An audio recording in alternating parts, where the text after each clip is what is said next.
Hey everybody. Today we're just going to do a real simple before and after on my 125 here.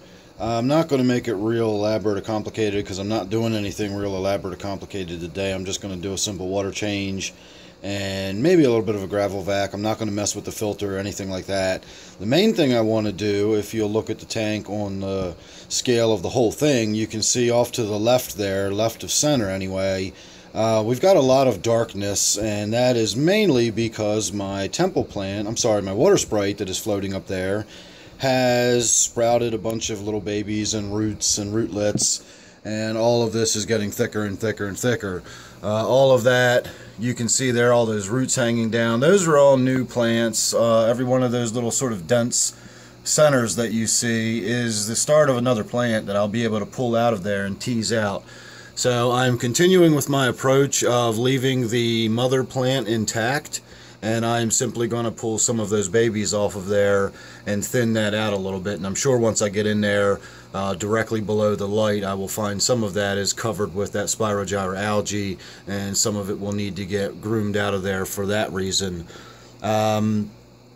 Other than that, there's not really a whole lot going on in here. I do have some plans on getting some other stuff done around the fish room this weekend, but it's chiefly going to involve getting caught up on basic maintenance and water changes and things like that. So have a good look at the before. I'm not really going to do a lot during unless something comes up that I think is worth shooting some video of.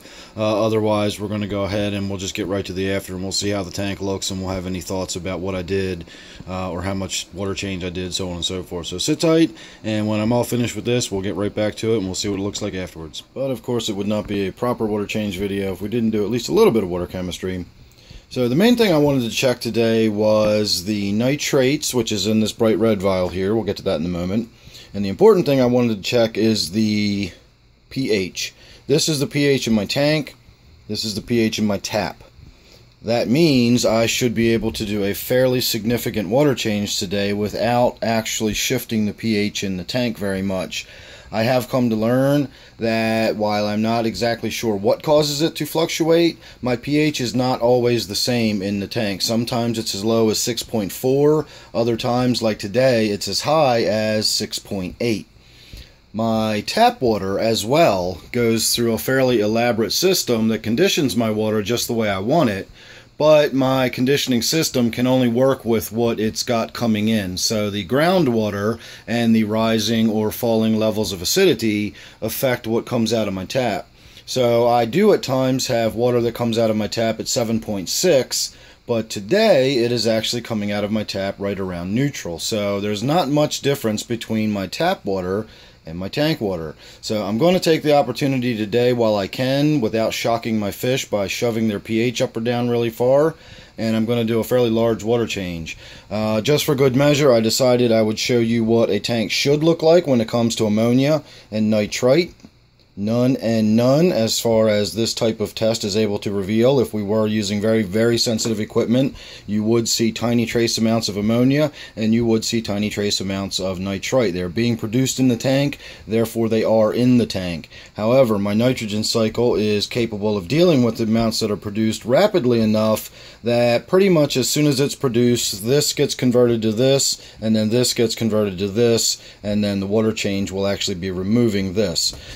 With that test, I know that looks bright red and scary, but that's only about 40 parts per million or thereabouts. The API test kit is not super accurate when you get into the higher end numbers. I did intend on doing a comparison video, but my CChem test kit is out of reagents, so I'm unable to do that until I buy more CChem test kits, which at this point I don't have any plans on doing for the moment, but we'll see.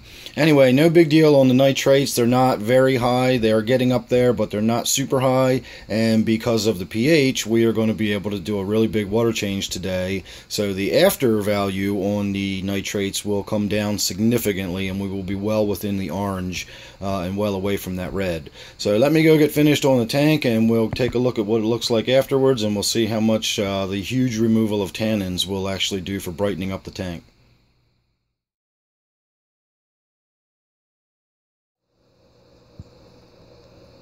Alright everybody, there you go.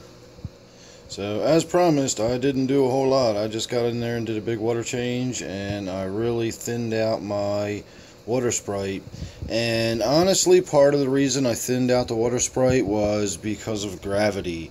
I did such a big water change that as the water level lowered, the root body sort of perched on top of the piece of wood there, and these really long branches, some of them actually drooped so low that they snapped. Some of them had a lot more of the algae growing on them, and by the time I picked all the little sort of branches off, so to speak, there wasn't enough left, so I wound up breaking some of the main trunks off. But as you can see, I left most of it intact. The root mass is still fully intact, so everything is fine there. And I've already got some new growth coming up out of the center. So this is all just part of the cycle of this thing growing in, getting cut back, and then filling back in. And other than that, there's nothing really to talk about. Like I said, it was just going to be a simple before and after, so there you go. Stay tuned for more to come. Thanks for watching this one.